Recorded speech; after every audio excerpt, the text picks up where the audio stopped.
The southern coast of the island is a less visited part of Sicily. Only Modica and Ragusa are worth mentioning. The latter is the departure point of trips towards the inner parts of the island. Ragusa is the capital of the southeast and a county seat. Only the upper Ragusa, built on the site of the Greek Hybla Heraea, and the medieval city built adjacent to it, are interesting for tourists. Lower Ragusa is a center of asphalt and oil mining. It's a modern industrial city with all its disadvantages. The picturesque Baroque upper city has such monuments as the San Giorgio Church or the Santa Maria della Scava Church, dating back to the 15th century, or the Pro Patria Monument. In his famous work Italian Journey, Goethe writes about the antique monuments of Sicily with enthusiasm. Before and after him, many people have shared this ardor. The diverse sites of the island are due to its mixed history.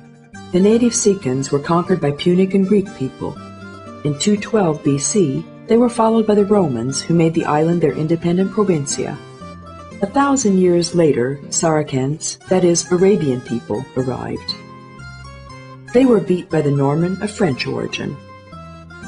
After the Guiscard dynasty died out, the German Hohenstauffs, then the French Anjou finally succeeded. The famous folk rising called the Sicilian Evensong dispelled the Anjou. Then, with the help of the Pope, the Spanish Aragonian house gained power, later falling into the Habsburgs' hand. They were succeeded by the Savoya and Bourbon house until the island joined the United Italian Kingdom.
Siracusa is the most southerly city on the Ionic Sea and was founded in 734 BC by the Greek from Corinthus on the island of Ortygia.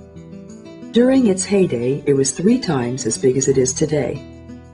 Today, the island and the mainland are connected by a bridge. The plays of Aeschylus, Sophocles, and Euripides used to be performed in the Greek theater.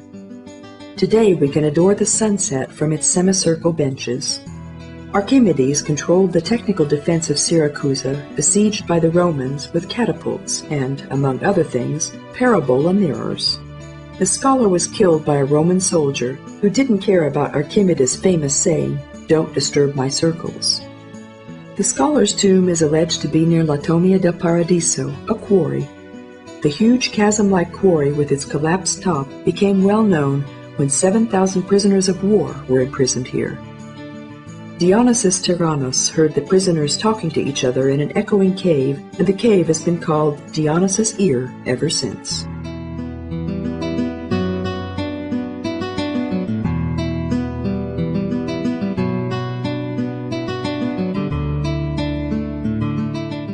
All over the island, the products of craftsmen are popular. In Syracuse, the custom-made products of ceramics are especially popular with tourists.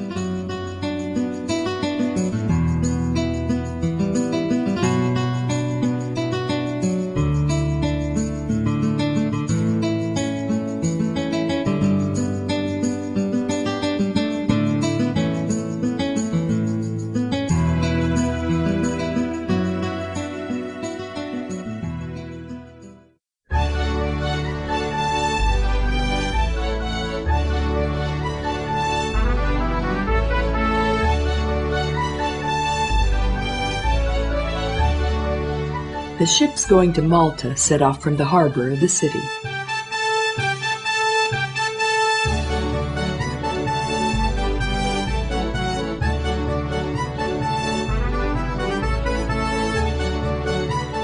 A small alley, Passeggio Artetusa, leads to the harbor, from where the bay is beautiful, especially at sunset.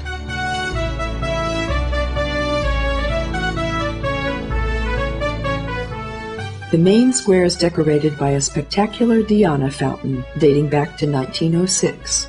The side of the old town lining the peninsula reminds us of Dubrovnik, but the buildings seen here represent several centuries and several styles. Frederick II was responsible for the building of the fortress Castello Maniace, extending into the sea. The building of Palazzo Bellomo dates back to the 13th century, the showpiece of its museum, the painting Angelic Greeting by Messina. St. John's catacombs remained from old Christian times in the yard of a monastery which fell into decay.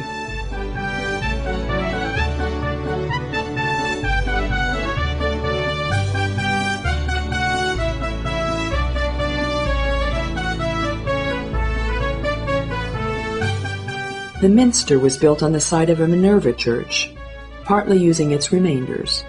Its exterior parts were converted in Baroque style later on. Some columns of the huge three-aisle building belong to the Minerva Church.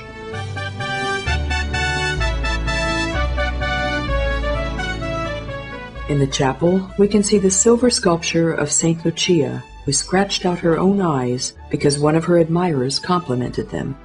The beautiful altar picture is also a work by Messina.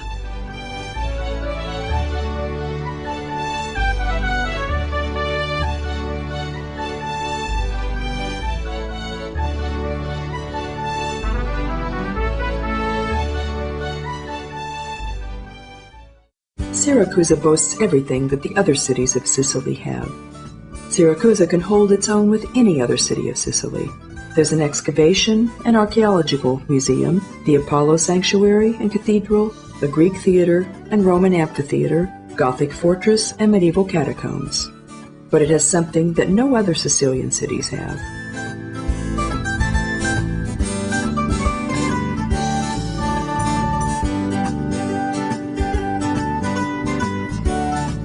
There's a legend about the spring of Aretusa. The nymph was turned into a spring here by Alpheus, the god of rivers. Another curiosity of the place is that in Europe, the papyrus of the Nile, which was planted here by the Arabians, can grow only here in the warm water of the pool.